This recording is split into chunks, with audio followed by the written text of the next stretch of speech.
حتى أهل البدع والأهواء، أهل البدع العقائدية وأهل البدع السياسية.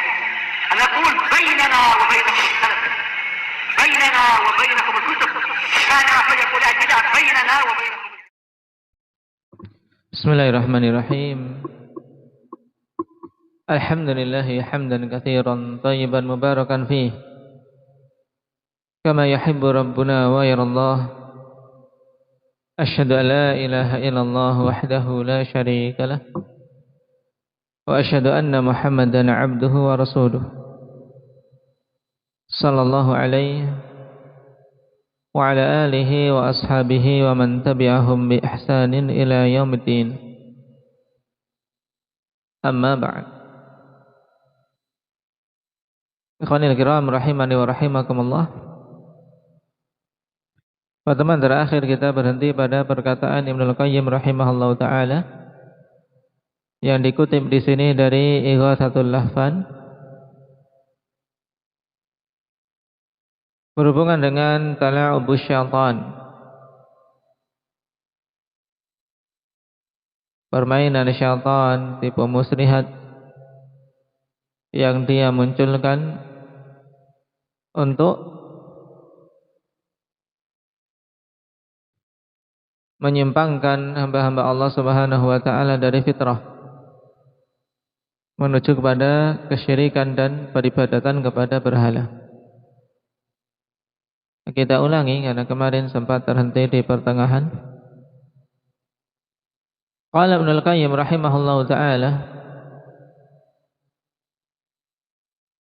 wa tala'ubus syaitani bil musyrikin fi ibadatil asnami lahu asbabun adidah.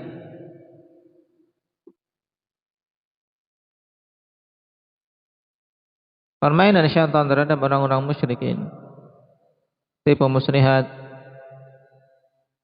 demikian pula godaan-godaan terhadap orang-orang musyrikin dalam penyembahan terhadap berhala memiliki sebab-sebab yang bermacam-macam. Wa tala'aba bi kulli qaumin ala qadri uqulihim. Ya. Dan dia mempermainkan setiap kaum sesuai dengan kadar akal mereka. Nah, ini yang kita sangat mengkhawatirkan diri kita. Jadi dia mendatangi setiap kaum sesuai dengan kadar akal mereka, menempatkan godaan dengan godaan yang pas, sehingga banyak manusia yang terjerat dan terjatuh dalam perangkapnya. Perhatikan penjelasan beliau berikutnya. Fata'ifatun da'ahum ila ibadatiha min jihati ta'zimil mauta alladzina sawwaru tilkal asnam ala suwarihim. Satu golongan syaitan menyeru mereka kepada peribadatan terhadapnya dari sisi pengagungan terhadap mayit-mayit, pengagungan terhadap orang-orang yang sudah mati, di mana mereka membuat bentuk-bentuk dari orang-orang mati tersebut, ya, atau membuat berhala-berhala dalam bentuk-bentuk mereka. Kama taqaddama an qaumi Nuhin alaihi salam, sebagaimana telah lewat tentang kaum Nuh alaihi salam.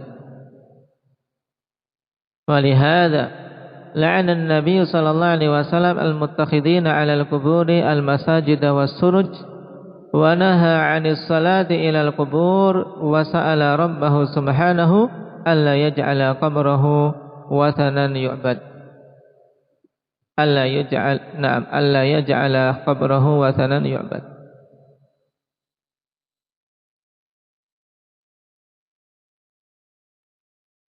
Oleh karena itulah Nabi sallallahu alaihi wasallam melaknat orang-orang yang menjadikan kubur-kubur sebagai masjid-masjid dan memberikan padanya lampu-lampu penerangan. Dilaknat.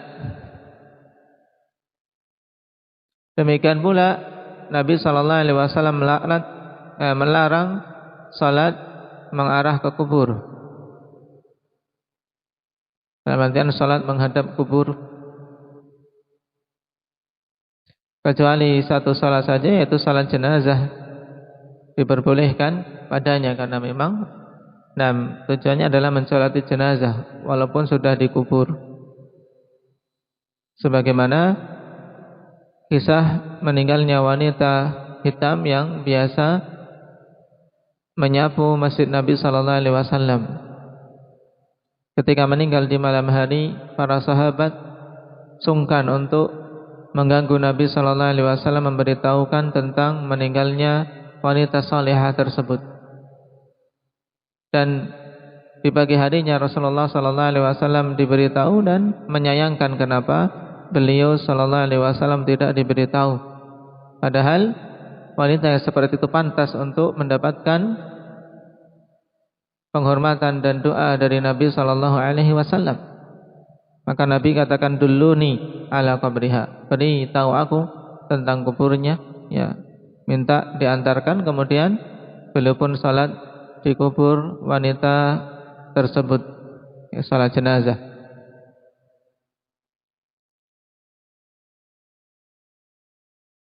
Dan ini hal yang banyak tidak dipahami oleh kaum muslimin, sehingga muncul kebingungan pada permasalahan permasalahan mereka-mereka yang divonis meninggal karena corona. Apabila mendapati orang-orang yang divonis meninggal karena corona, wal'iyadzubillah, kemudian dikubur oleh pihak satgas atau petugas sehingga entah disolati atau tidak, maka kaum muslimin tidak mengapa datang ke kuburnya kemudian menyolatinya. Masa kuburnya sudah dikubur pun harus berjarak atau tidak boleh disolati di sana? Sudah dikubur, sudah tertimbun tanah. Ini yang masyru'. Adapun salat jenazah ghaib, ini tidak disyariatkan kecuali bagi jenazah yang belum disolati dan tidak diketahui kuburnya di mana. Ini jelas kuburnya di situ, ya datangi kuburnya kemudian salat jenazah di situ. Qala wa sa'ala rabbahu subhanahu alla yaj'ala qabrahu wathanan yu'bad. Dan beliau memohon kepada Allah Subhanahu wa taala agar tidak menjadikan kuburnya sebagai berhala yang diibadahi. Wa naha ummatahu an yattakhidhu qabrahu 'aidan. Dan beliau melarang umatnya dari menjadikan kubur beliau sebagai 'aid, yaitu sebagai tempat yang senantiasa berbolak-balik didatangi. Karena 'aid dari mu'awadah, yaitu sesuatu yang berulang kali terjadi, baik itu zamani atau makani, baik itu berupa waktu, sebagaimana kita misalnya ini Idul Adha, dalam setiap tahun terulang, setiap tanggal 10 Dzulhijjah Idul Adha. Kemudian ayyamut tasyrik setiap 11, 12, 13, ini juga Id terulang. Ini namanya Id zamani, waktu yang senantiasa terulang-ulang. Dan di sana ada Id makani, berhubungan dengan tempat, yaitu tempat yang senantiasa didatangi. Dan ini yang dimaksud oleh Nabi sallallahu alaihi wasallam. Beliau melarang umatnya jangan sampai menjadikan kubur beliau sebagai tempat yang dibiasakan untuk senantiasa didatangi. Manusia membuat acara-acara padanya atau i'tikaf di sekitarnya. Wa qala sallallahu alaihi wasallam ishtadda ghadabullahi ala qaumin ittakhadhu qubur anbiya'ihim masajid.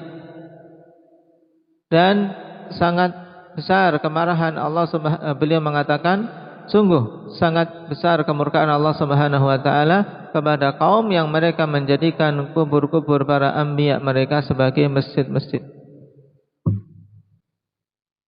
Oleh karena itulah termasuk dari hikmah Allah Subhanahu wa taala, ikhwanifillah, tidak diketahuinya satu kubur Nabi pun kecuali kubur Nabi kita Muhammad sallallahu alaihi wasallam.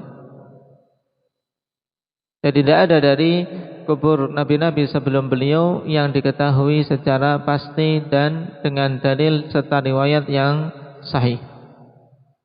Adapun klaim di beberapa tempat, nah bahwasanya itu kubur Nabi Fulan, yang banyak di Yaman Nabi Hud, ya kubur Nabi Hud, atau klaim kubur nabi-nabi yang lain, maka itu semuanya adalah apa? Adalah tidak dibangun di atas dalil yang sahih. Itu pun manusia tetap berduyun-duyun mendatanginya.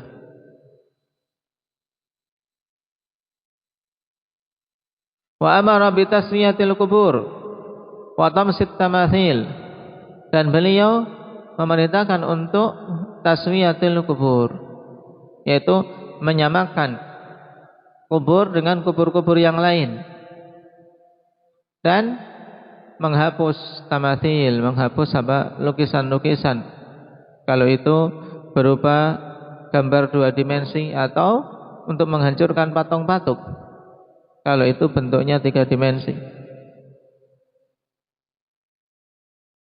Dan perhatikan ikhwan, perintah untuk taswiyatil kubur, sebagaimana Rasulullah SAW tegaskan, nah, ketika mengutus Ali bin Abi Thalib radhiyallahu anhu, ala ab'athuka ala ma ba'athani bihi Rasulullah SAW. Ali mengatakan, maukah engkau aku utus dengan perkara yang Rasulullah SAW utus aku dengannya? La tada suratan illa tamastaha, wa la qabra musyrifan illa sawaitahu.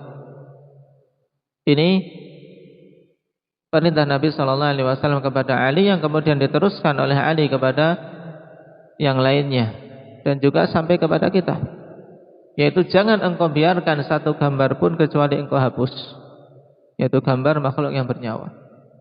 Yang ini sekarang ikhwani fillah merupakan musibah yang merata di rumah-rumah kaum muslimin, kecuali mereka-mereka yang Allah Subhanahu wa taala rahmati. Musibah besar. Dan yang lebih memprihatinkan ketika hal tersebut diyakini sebagai kehalalannya, sebagai sesuatu yang diperbolehkan, sesuatu yang thayyiban, yang bagus, dan seterusnya, wal'iyadzubillah. Padahal Nabi SAW mengatakan, la tada suratan illa tamastaha, jangan engkau biarkan satu gambar pun. Suratan akan nakirah bisyaki nahi, memiliki makna umum. Itu semua yang engkau mampu untuk engkau hapus. Dan kita memohon pada Allah Subhanahu wa taala ma'unah, pertolongan, untuk menunaikan wasiat ini, ikhwan. Karena sungguh kita hidup di zaman yang sangat banyak gambar di mana-mana. Nah, tidaklah kita beli satu perkara di toko, di warung, kecuali akan apa? Ikut dengannya gambar. Maka butuh keseriusan, butuh tekad yang kuat. Nah, terutama para ummahat juga untuk apa? Betul-betul mengusahakan agar dapur-dapur bersih. Nah, dari hal-hal semisal ini, dan menyegerakan untuk membakar sampah-sampah yang padanya gambar-gambar makhluk bernyawa. Ini memang butuh untuk kita saling menguatkan dari sisi ini, ikhwan. Nah, saling kuatkan. Kenapa? Karena memang ketika sering bersentuhan dengan hal tersebut, terkadang ya melemah. Nah, kita harus mengakui itu, terkadang melemah. Baik, nasallallahu al-i'anah.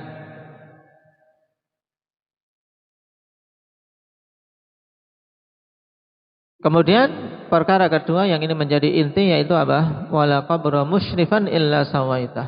Ya, jangan engkau biarkan suatu kubur yang itu apa? Kubur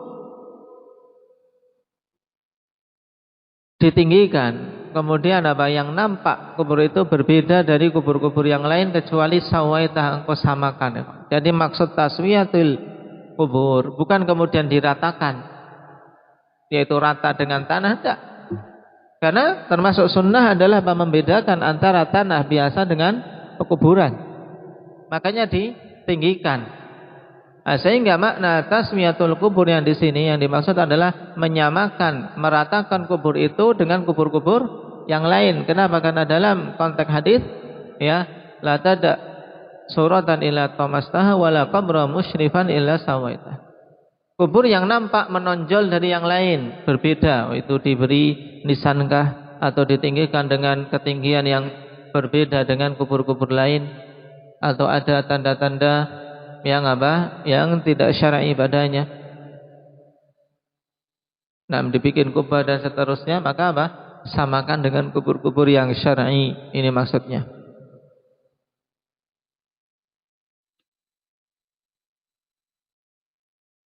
Wa tamsit tamathil, dan memerintahkan untuk apa? Menghapus gambar-gambar.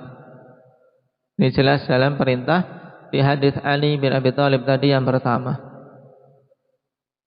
Qala fa'abal musyrikuna illa khilafahu fi dzalika kullihi imma jahlan wa imma idadan li ahli tauhid. Kemudian orang-orang musyrikin enggan kecuali menyelisihinya dalam perkara itu secara keseluruhan, yang kemungkinannya dikarenakan kejahilan atau dikarenakan pembangkangan li ahli tauhid, terhadap ahli tauhid. Walam yadurrahum dzalika syai'a, dan hal tersebut tidaklah memudarati ahli tauhid sedikit pun. Wa hadzal sababu huwal ghalibu ala awamil musyrikin. Naam, dan sebab tersebut itulah yang mendominasi pada awam kaum musyrikin kebanyakannya. Yaitu apa? Mereka terjatuh dalam kesyirikan dikarenakan pengagungan terhadap orang-orang saleh yang telah mati. Ini awamul musyrikin.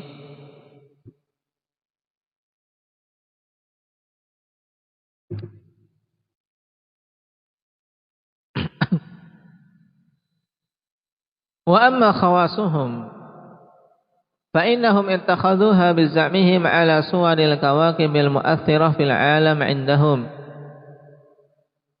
wa ja'alu laha buyutan wa sadanah wa hijaban wa hajjan wa qurbanan.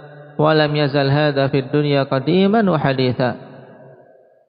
Adapun orang-orang khusus dari kaum musyrikin, sesungguhnya mereka menjadikannya dengan sangkaan mereka dalam bentuk bintang-bintang, bahwasanya orang yang mati tersebut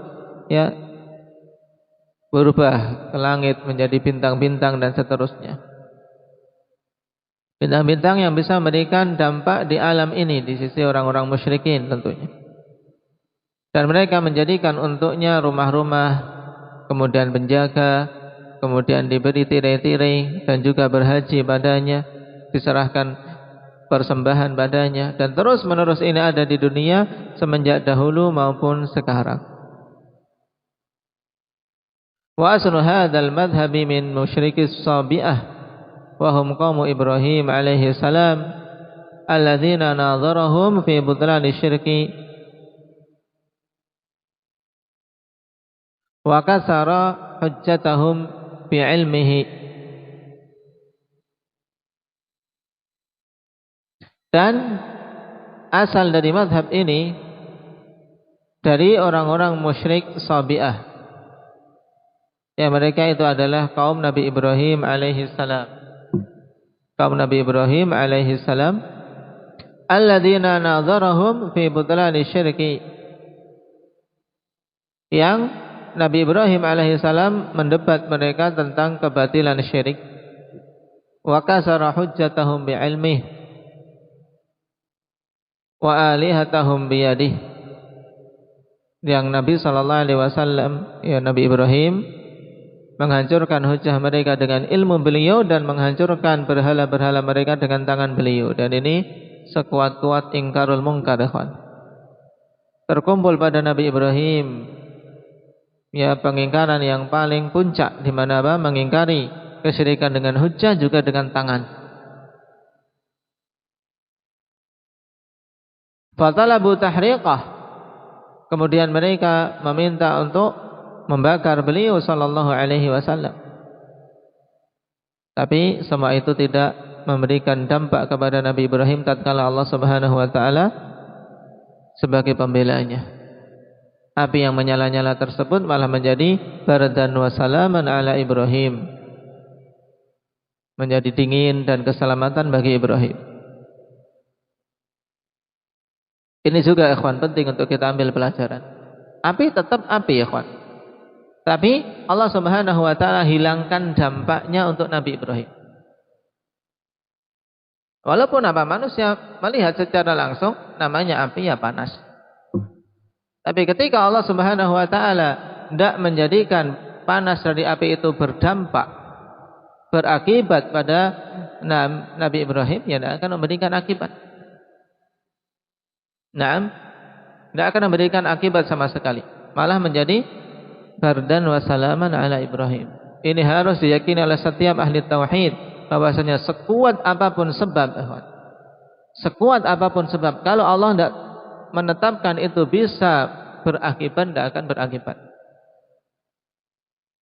Makanya seorang muslim pada perkara-perkara yang akan datang, ketika dia telah mengusahakan dan menyatakan sesuatu, jangan lupa untuk menyerahkan pada masyiah Allah Subhanahu wa taala. Insyaallah, kalau Allah kehendaki. Kalau tidak Allah Subhanahu wa taala kehendaki, ya sebab apapun tidak akan memberikan dampak. Atau katakan biiznillah, dengan izin Allah Subhanahu wa taala.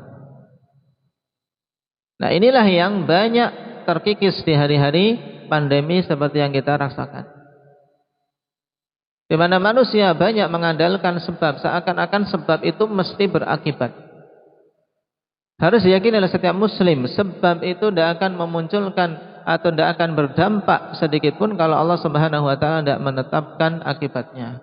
Dan sangat mudah bagi Allah untuk apa? Untuk menghilangkan akibat dari suatu sebab. Contohnya api ini. Api sebab yang sangat nampak jelas untuk membakar orang yang dimasukkan ke dalamnya. Tapi ketika Allah Subhanahu wa taala kehendaki bagi hambanya yang saleh, nabinya yang utama, tidak memberikan efek panas sama sekali kepada beliau sallallahu alaihi wasallam. Jadi tauhidur rububiyah harus kita kokohkan, ikhwan. Yang jangan sampai terkikis terus, dan kita harus juga terus mengingatkan kepada kaum muslimin dari sisi ini. Karena dari semua solusi, dari semua informasi, berita-berita, kebanyakannya hanya mengandalkan sebab yang nampak, ya, sebab yang diusahakan manusia. Sama sekali tidak mengikutkan Allah Subhanahu wa taala dalam usaha-usaha yang dimunculkan.